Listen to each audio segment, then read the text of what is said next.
Chapter 23. Dr. Seward's Diary.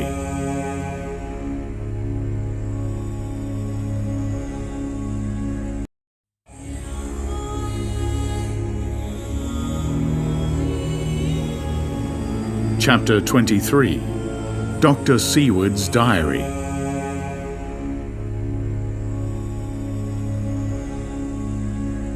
The 3rd of October. The time seemed terribly long whilst we were waiting for the coming of Godalming and Quincy Morris. The Professor tried to keep our minds active by using them all the time. I could see his beneficent purpose by the side glances which he threw from time to time at Harker.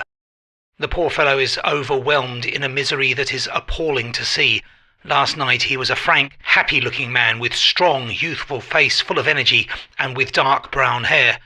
Today he is a drawn, haggard old man whose white hair matches well with the hollow, burning eyes and grief-written lines of his face. His energy is still intact. In fact, he is like a living flame. This may yet be his salvation, for, if all go well, it will tide him over the despairing period. He will then, in a kind of way, wake again to the realities of life. Poor fellow. I thought my own trouble was bad enough, but his... The Professor knows this well enough and is doing his best to keep his mind active. What he has been saying was, under the circumstances, of absorbing interest. So well as I can remember, here it is. I have studied over and over again since they came into my hands all the papers relating to this monster, and the more I have studied, the greater seems the necessity to utterly stamp him out all through. There are signs of his advance, not only of his power, but of his knowledge of it. As I learned from the researches of my friend Arminius of Budapest, he was in life a most wonderful man, soldier, statesman, and alchemist, which latter was the highest development of the science knowledge of his time. He had a mighty brain, a learning beyond compare, and a heart that knew no fear and no remorse.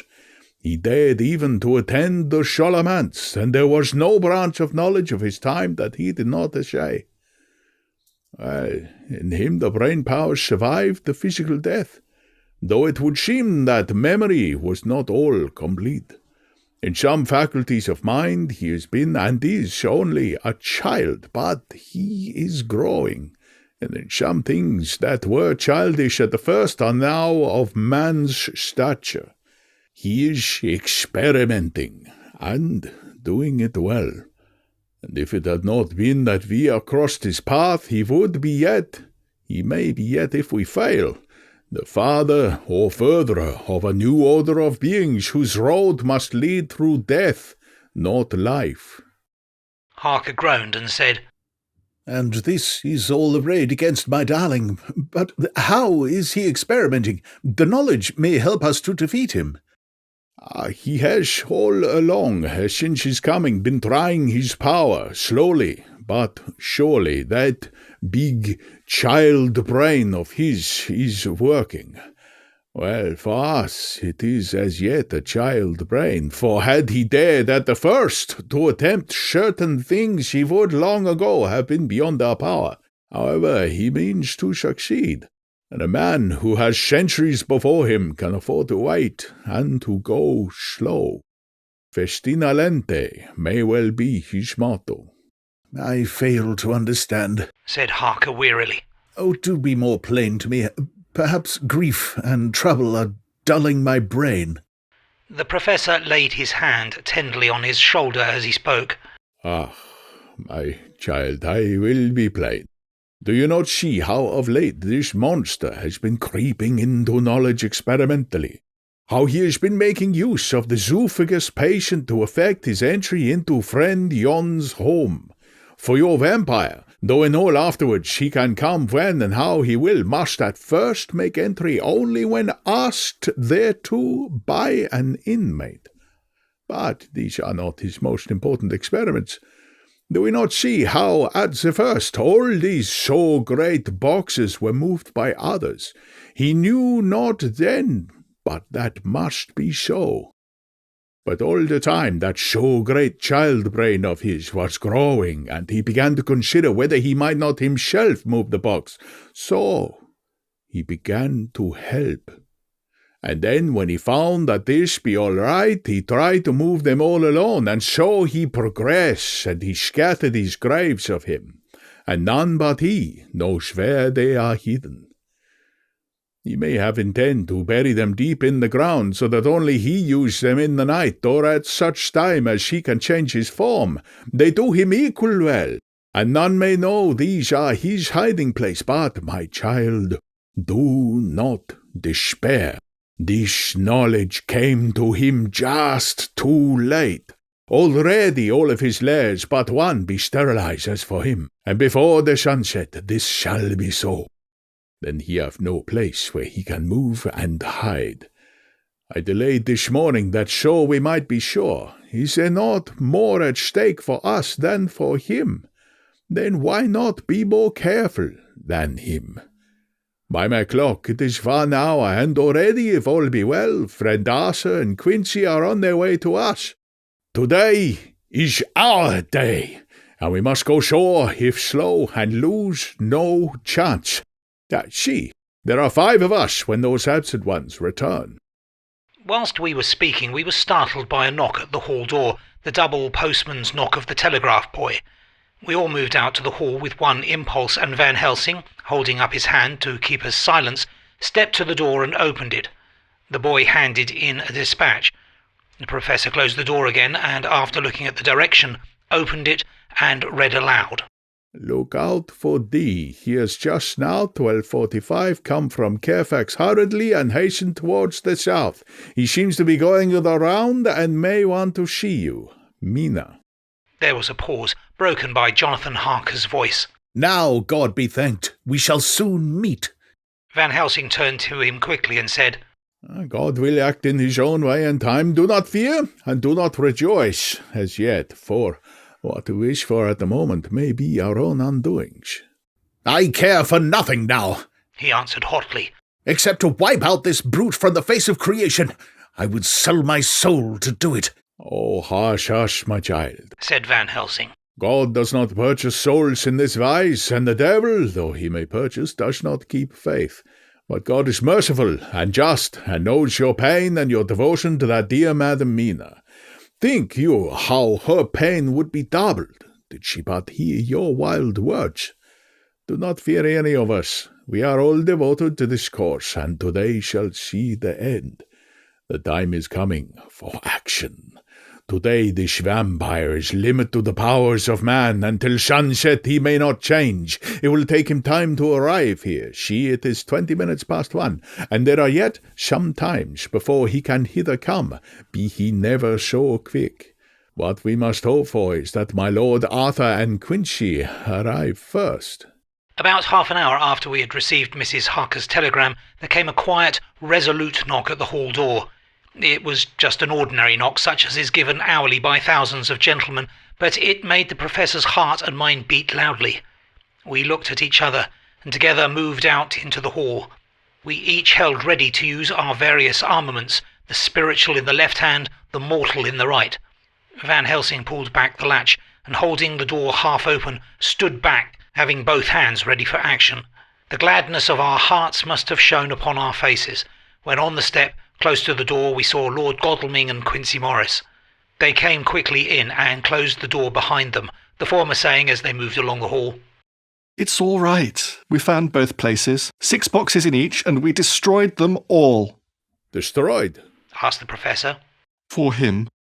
We were silent for a minute, and then Quincy said, Well, there's nothing to do but wait here. If, however, he doesn't turn up by 5 o'clock, we must start off, for it won't do to leave Mrs. Harker alone after sunset.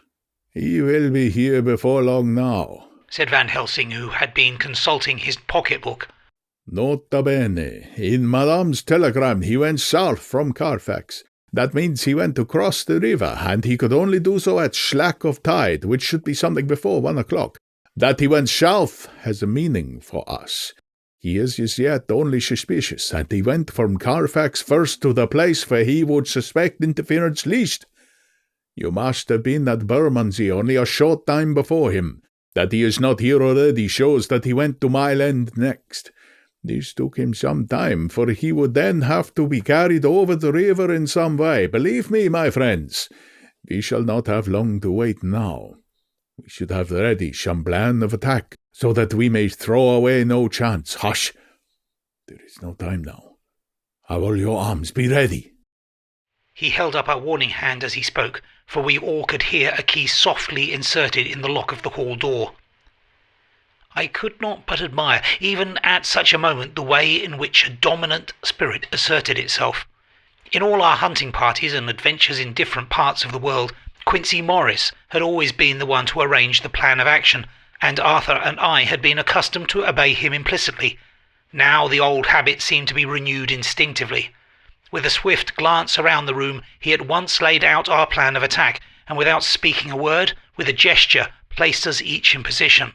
Van Helsing, Harker, and I were just behind the door, so that when it was opened the Professor could guard it, whilst we two stepped between the incomer and the door. Godalming behind, and Quincy in front, stood just out of sight, ready to move in front of the window.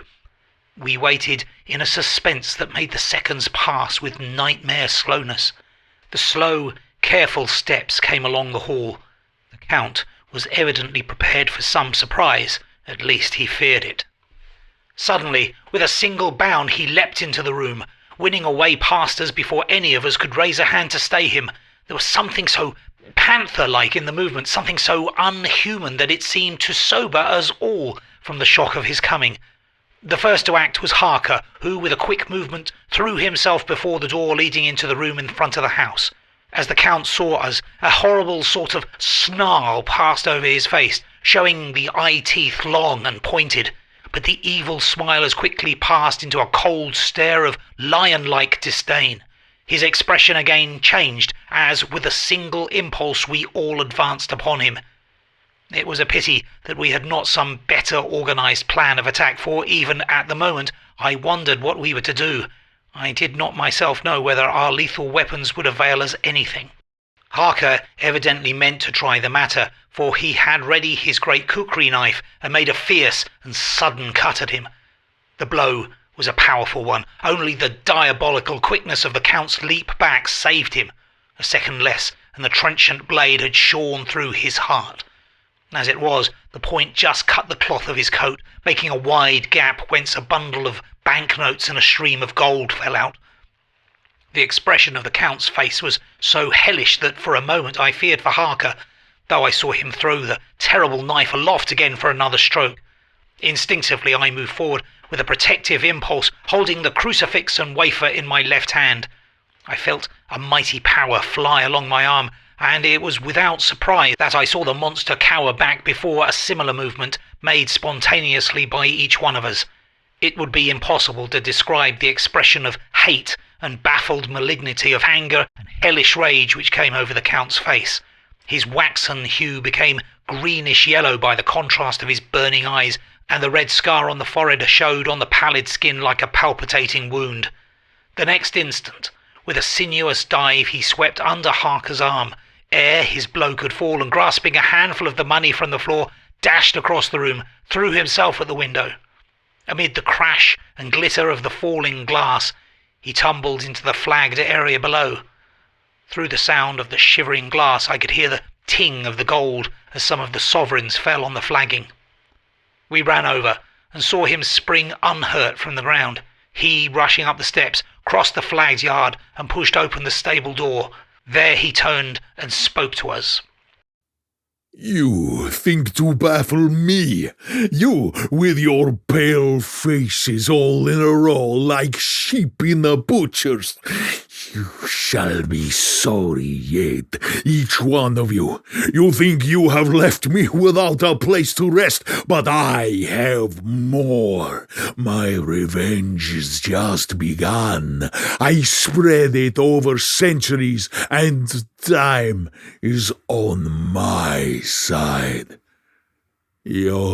And through them you and others shall yet be mine, my creatures, to do my bidding, and to be my jackals when I want to feed. Rah! With a contemptuous sneer, he passed quickly through the door, and we heard the rusty bolt creak as he fastened it behind him. A door beyond opened and shut. The first of us to speak was the Professor. Realizing the difficulty of following him through the stable, we moved toward the hall. We have learned something. Much. Notwithstanding his brave words, he fears us. He fears time. He fears want. For if not, why he hurry so? His very tone betray him, or my ears deceive. Why take that money? You follow quick. You are hunters of the wild beast, and understand it so. For me, I make sure that nothing here may be of use to him, if so that he returns. As he spoke, he put the money remaining in his pocket, took the title deeds in the bundle as Harker had left them, and swept the remaining things into the open fireplace, where he set fire to them with a match. Godalming and Morris had rushed out into the yard, and Harker had lowered himself from the window to follow the Count. He had, however, bolted the stable door, and by the time they had forced it open, there was no sign of him. Van Helsing and I tried to make inquiry at the back of the house, but the mews was deserted, and no one had seen him depart. It was now late in the afternoon, and sunset was not far off. We had to recognise that our game was up. With heavy hearts, we agreed with the Professor when he said, Let us go back to Madam Mina. Poor dear Madam Mina. All we can do just now is done, and we can dare at least protect her. But we need not despair. There is but one more earth box, and we must try to find it. When that is done, all may yet be well. I could see that he spoke as bravely as he could to comfort Harker. The poor fellow was quite broken down. Now and again he gave us a low groan which he could not suppress. He was thinking of his wife. With sad hearts we came back to my house, where we found Mrs. Harker waiting us with an appearance of cheerfulness which did honour to her bravery and unselfishness. When she saw our faces, her own became as pale as death.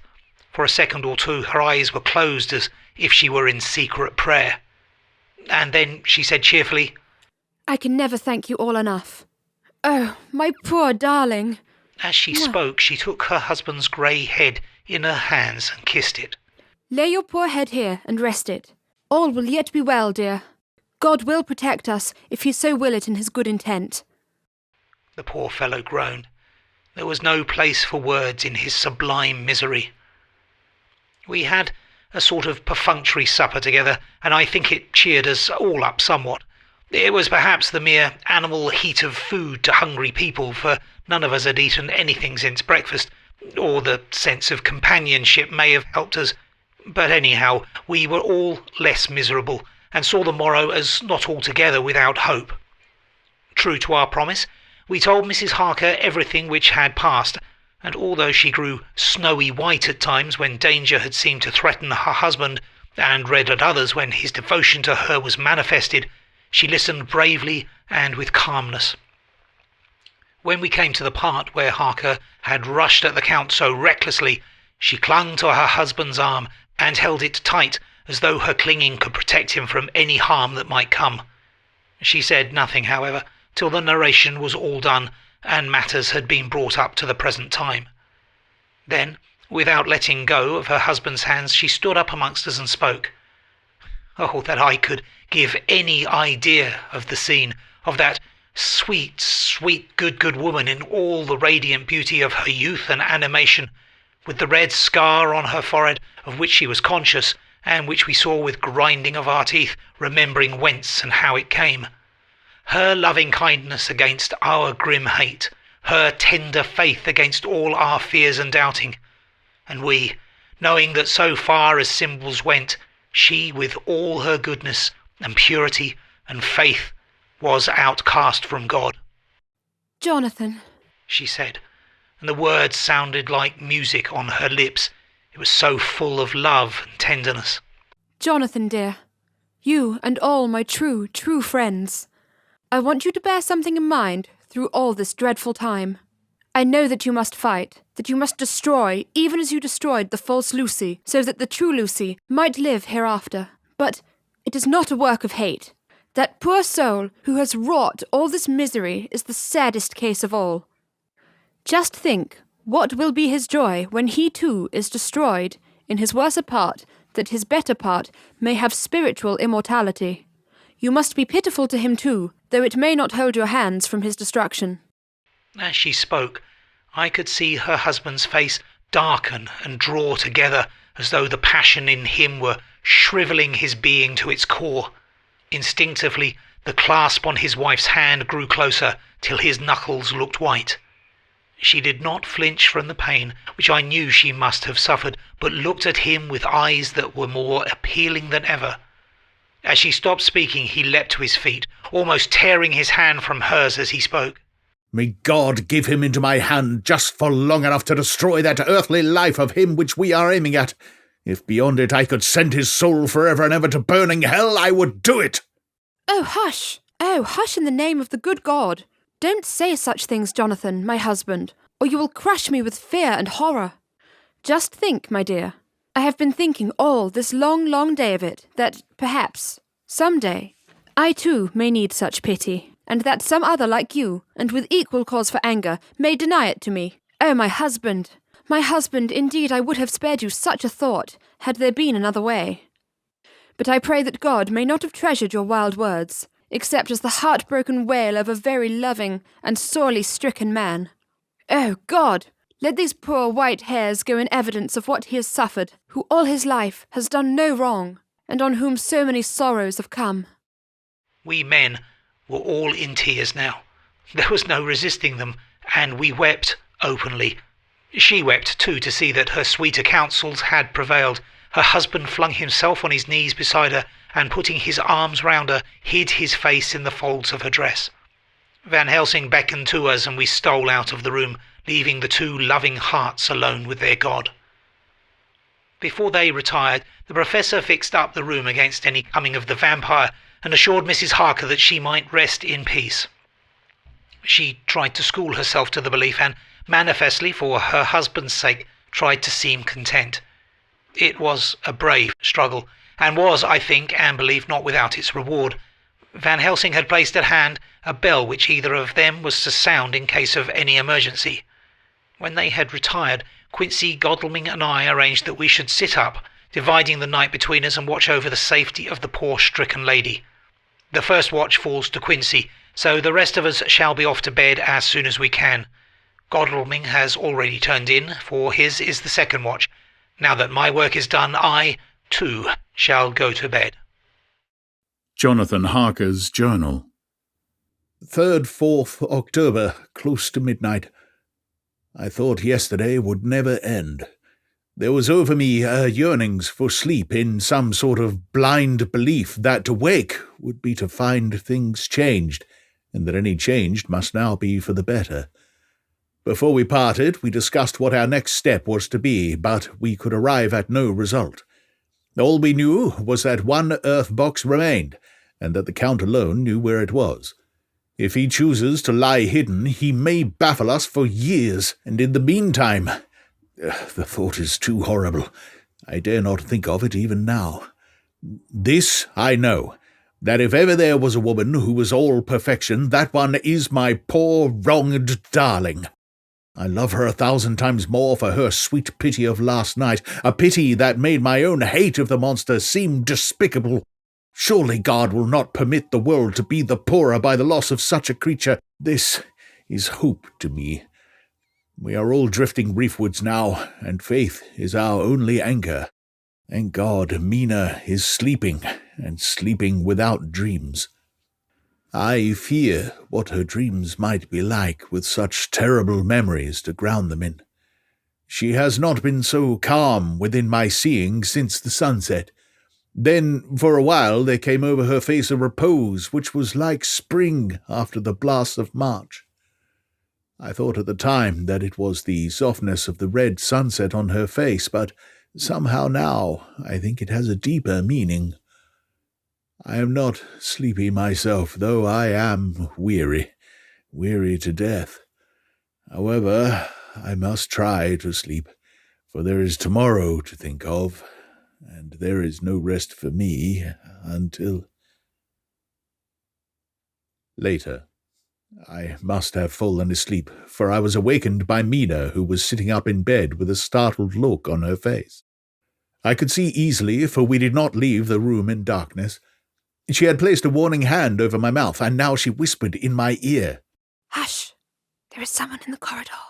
I got up softly, and crossing the room, gently opened the door. Just outside, stretched on a mattress, lay Mr. Morris, wide awake. He raised a warning hand for silence as he whispered to me, "Hush, go back to bed. It's all right. One of us will be here all night. We don't mean to take any chances." His look and gesture forbade discussion, so I came back and told Mina. She sighed, and positively a shadow of a smile stole over her poor, pale face as she put her arms round me and said softly, Oh, thank God for good, brave men. With a sigh, she sank back again to sleep. I write this now as I am not sleepy, though I must try again. 4th October, morning. Once again, during the night, I was wakened by Mina. This time we had all had a good sleep, for the grey of the coming dawn was making the windows into sharp oblongs, and the gas flame was like a speck rather than a disk of light. She said to me hurriedly, Go, call the professor. I want to see him at once. Why? I asked. I have an idea. I suppose it must have come in the night and matured without my knowing it. He must hypnotize me before the dawn, and then I shall be able to speak. Go quick, dearest. The time is getting close.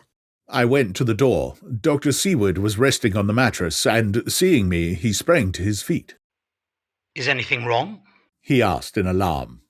No, I replied, but Mina wants to see Dr. Van Helsing at once. I will go, he said, and hurried into the professor's room. 2 or 3 minutes later, Van Helsing was in the room in his dressing gown, and Mr. Morris and Lord Godalming were with Dr. Seward at the door asking questions. When the professor saw Mina, a positive smile, ousted the anxiety of his face. He rubbed his hands, and he said, Oh, my dear Madam Mina, this is indeed a change. She, friend Jonathan, we have got our dear Madam Mina as of old back to us today. Then, turning to her, he said cheerfully, And what am I to do for you? For at this hour you do not want me for nothing. I want you to hypnotize me, she said. Do it before the dawn, for I feel that then I can speak, and speak freely. Be quick, for the time is short. Without a word, he motioned her to sit up in bed. Looking fixedly at her, he commenced to make passes in front of her, from over the top of her head downward, with each hand in turn. Mina gazed at him fixedly for a few minutes, during which my own heart beat like a trip-hammer, for I felt that some crisis was at hand. Gradually her eyes closed, and she sat stock still. Only by the gentle heaving of her bosom could one know that she was alive.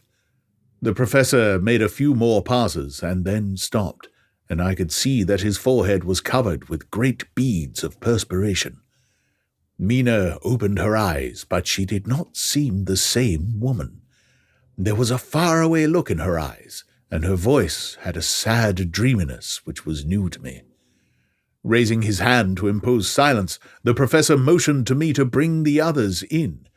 They came on tiptoe, closing the door behind them, and stood at the foot of the bed, looking on. Mina appeared not to see them. The stillness was broken by Van Helsing's voice, speaking in a low, level tone which would not break the current of her thoughts.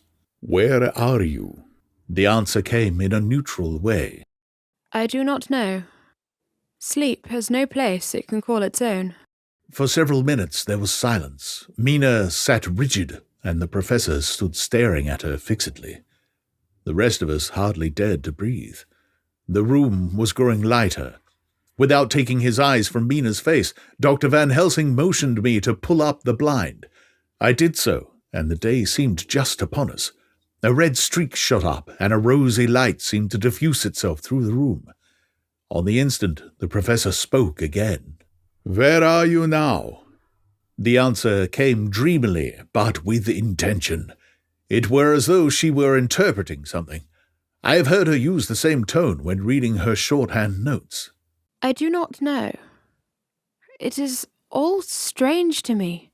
What do you see? I can see nothing. It is all dark. What do you hear? I could detect the strain in the professor's patient voice. The lapping of water. It is gurgling by, and little waves leap. I can hear them on the outside. Then you are on a ship? We all looked at each other, trying to glean something each from the other. We were afraid to think. The answer came quick. Oh, yes. What else do you hear? The sound of men stamping overhead as they run about. There is the creaking of a chain, and the loud tinkle as the check of the capstan falls into the ratchet. What are you doing? I am still. Oh, so still. It is like death. The voice faded away into a deep breath as of one sleeping, and the open eyes closed again. By this time the sun had risen, and we were all in the full light of day. Dr. Van Helsing placed his hands on Mina's shoulders and laid her head down softly on her pillow. She lay like a sleeping child for a few moments, and then, with a long sigh, awoke and stared in wonder to see us all around her. Have I been talking in my sleep? Was all she said. She seemed, however, to know the situation without telling, though she was eager to know what she had told. The professor repeated the conversation, and she said, Then there is not a moment to lose. It may not be yet too late. Mr. Morris and Lord Godalming started for the door, but the professor's calm voice called them back. Stay, my friends. That ship, wherever it was weighing anchor at the moment in your so great port of London. Which of them is it that you seek? God be thanked that we have once again a clue, though whither it may lead us we know not. We have been blind, somewhat, blind after the manner of men since we can look back. We see what we might have seen looking forward, if we had been able to see what we might have seen. Alas, but that sentence is a puddle, is it not? We can know now what was in the Count's mind when he seized that money, though Jonathan's so fierce knife put him in the danger that even he dread. He meant escape. Hear me? Escape! He saw that with but one earth box left and a pack of men following like dogs after a fox, this London was no place for him. He have take his last earth box on board a ship, and he leave the land. He thinks to escape, but no, we follow him. Tally-ho, as Arthur friend will say when he put on his red frock. Our old fox is wily, oh, so wily, and we must follow with wile. I, too, am wily, and I think his mind in a little while. In meantime, we may rest, and in peace, for there are between us which he do not want to pass, and which he could not if he would, unless the ship were to touch the land, and then only at full or slack tide. She, and the sun is just rose, and all day to sunset is us. Let us take bath, and dress, and have breakfast which we all need, and which we can eat comfortably, since he be not in the same land with us. Mina looked at him appealingly as she asked, But why need we seek him further, when he has gone away from us? He took her hand and patted it as he replied, Ask me nothing as yet. When we have breakfast, then I answer all questions. He would say no more, and we separated to dress. After breakfast, Mina repeated her question. He looked at her gravely for a minute, and then said sorrowfully, Because, my dear Madam Mina, now more than ever we must find him, even if we have to follow him to the jaws of hell. She grew paler as she asked faintly, Why? Because, he answered solemnly, he can live for centuries, and you are but a mortal woman. Time is now to be dreaded, since once he put that mark upon your